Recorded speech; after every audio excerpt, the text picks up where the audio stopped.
Hi, this is Rick Levine here today to talk with you about the new moon in Pisces, and this is a new moon solar eclipse in Pisces on February 26th at 6:58, and that's 6:58 a.m. here on the west coast of the United States. So a new moon, every new moon is a time of a new beginning. It's the start of a new emotional cycle, but a solar eclipse new moon or a solar eclipse is actually a very special kind of new moon because it's a cutoff point.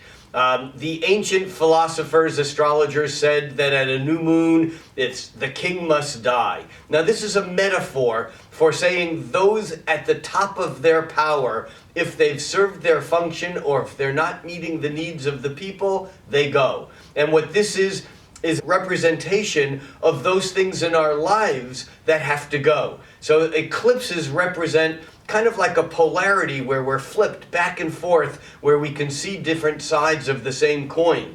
Now in Pisces, we know that it's emotional, it's compassionate, it has to do with our sensitivity to greater issues that go beyond our individual point of view, but there's also a sense of illusion or romance because Pisces is the sign that has to do with imagination. This particular eclipse, though, is packed with energy because we have an exact conjunction of Mars and Uranus in Aries, and Venus is in Aries too. And so we have a lot of this kind of pushing ahead energy, war, aggression. There's a feistiness in the air.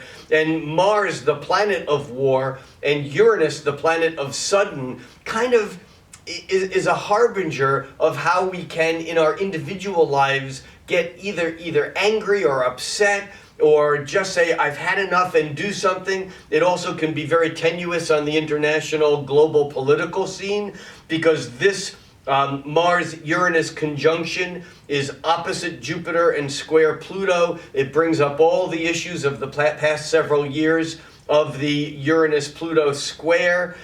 We have energy in the air, and even though this is a starting point, the thing that we need to keep in mind, that we need to keep coming back to, is that it's easy to blow off energy in a moment of passion or excitement or frustration, but that may not be the highest use of this eclipse. We come back to the fact that in Pisces, the energy is rooted in our imagination, in our higher spirituality. What's the higher road that we can take that'll get us to the top of the mountain rather than the immediate gratification from following the lower path?